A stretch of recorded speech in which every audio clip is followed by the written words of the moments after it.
Here's an image from the rear camera for a bit better on the contact Very of the skin.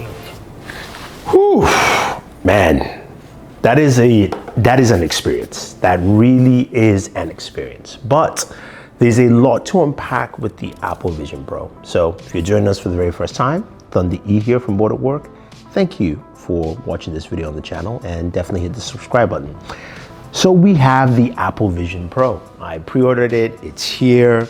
What is that experience? Now, I will be honest with you guys, I've been using this for the last 5 hours today. So when you're watching this video, this is just straight out picking up my device, doing the unboxing. If you want to check it out, it's on the channel.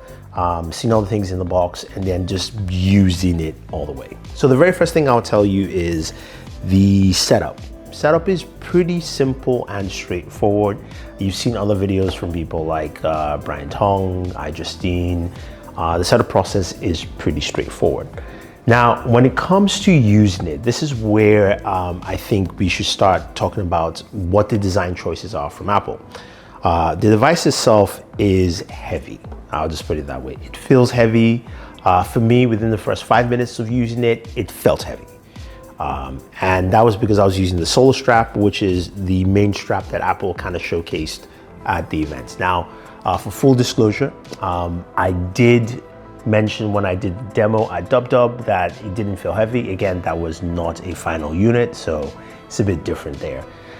That being said though, that strap just doesn't work for me. I went with the strap with the overhead band, which is a little bit better, but it's still not as good as something like, say, the strap on the Meta Quest 3. Now, speaking of the Meta Quest 3 to this, I'm gonna do a video comparing that fully, but just design-wise, you can see the design differences there between both of them. And also the Quest 3 just weighs lighter. So weight is the first issue that I encountered.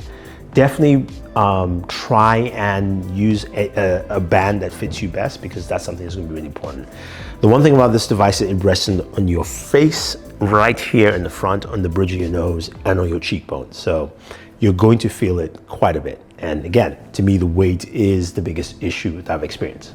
But okay, taking that aside, how is it?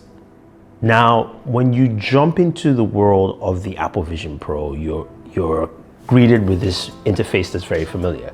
You see the Apple apps, you see things like Safari, even Apple TV, things that you know. So it's easy to navigate and move. And once you get the hang of the pinch, honestly, it takes maybe it might take you maybe a minute tops to use it. It's very easy to navigate. Now, some things are not as intuitive as others where the locations are. So the control center is really big because that's where you can do some screen recording. You can also check your battery percentage, all these different things. That you have to kind of look up, pinch, and then access to actually get to that function. So again, there's a lot of fine tuning that needs to happen with this device to do that. But when you surround yourself with a bunch of screens and you can hop from one screen to another, it really works out well. And the spatial audio is well mapped to this. So if I'm playing a game here, speaking of gaming, we'll talk about that in a second, and then moving over to, say, a YouTube video, the sound tracks properly and it's coming from the exact direction. So you really enjoy the spatialness of this headset.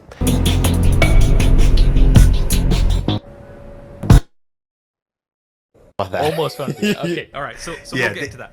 So the first thing I want to talk about is the design, right? So it looks exactly the same as the S23 Ultra, which looked exactly the same as the S22 Ultra. Now, I think, I've been seeing this a lot in the comments. I'm not hugely bothered about it because I still think it's a really good design. I think the biggest change here is that we've got titanium, right? So Apple had titanium for the iPhone 15 Pro Max. Now, how's the field of view? Field of view is smaller than I would expect, but still looks really good because it is sharp. I mean, it is basically a 4K display there. And when you're watching content on there, it really looks good. And it's a very, very fun experience. Some of the things that, Apple showcased, and even just a quick demo of like that dinosaur coming in, felt really impressive. Those are kind of the AR tools that I definitely liked with this, and I think made a lot of sense. Now, personas. That's something that we've seen creators like Marquez, Justine, Brian create their persona. So I made my persona, and it kind of looks like me, honestly. But I also did a call with Danny, and his persona sort of looks like him, but it looks like him from Dynasty Warriors from like the PS2 or PS3, something like that. Not good. Very stiff and rigid. Mine also feels the same way, but it's a beta. I don't blame them for this or anything. I'm just saying that that's what it definitely looks and feels like.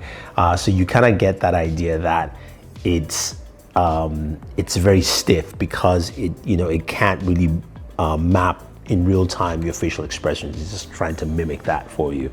But again, it's a good representation. And Danny said something really interesting to me during our call. He said that if someone has never met you in person and this is the first way they saw you, and then they meet you in person, the persona really gives a better representation of how you look as opposed to the other way around. So I kind of understand it from the aspect where if you've always seen the avatar and you see the person, you're like, oh yeah, you kind of look like Avatar. It gives me, I now know who you are.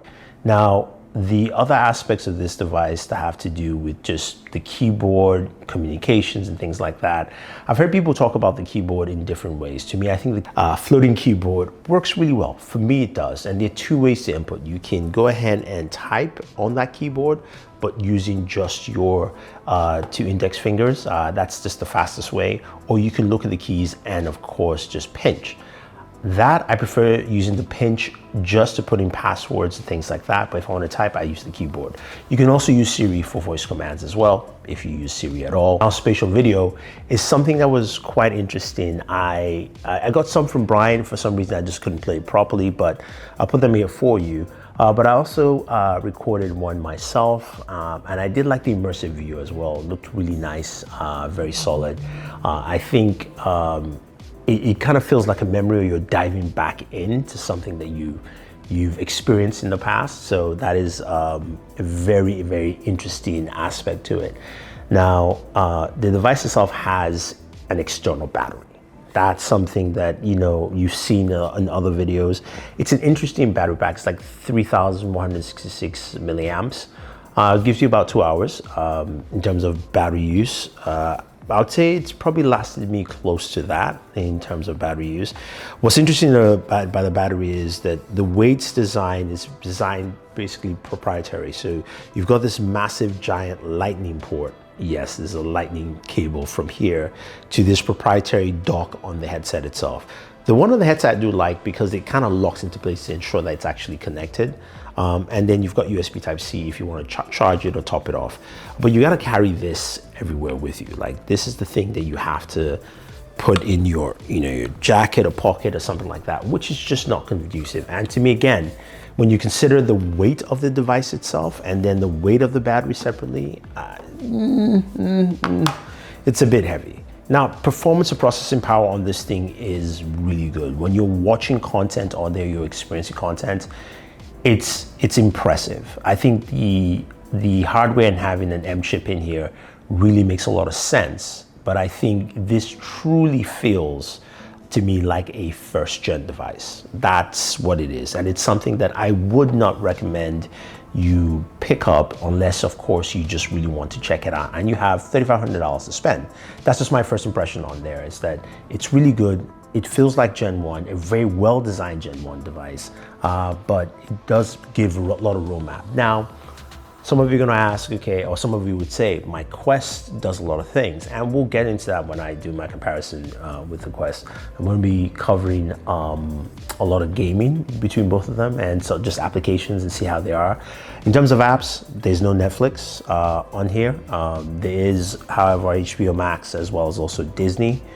So you do have that, but you can watch all those applications off the browser. You can't pin the browser apps onto your home screen yet. That's just not available at this point in time. But again, it's a new device. It's fresh. It's something different, at least from Apple.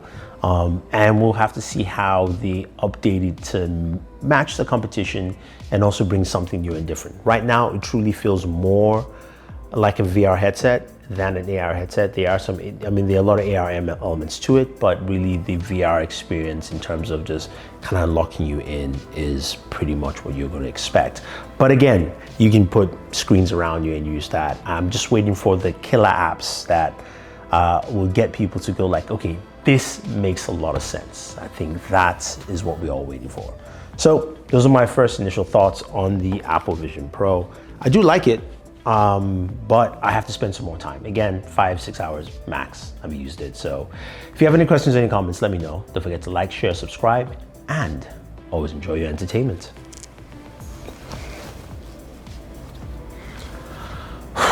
Okay.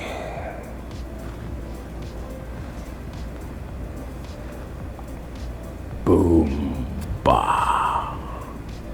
It is so sharp. So sharp.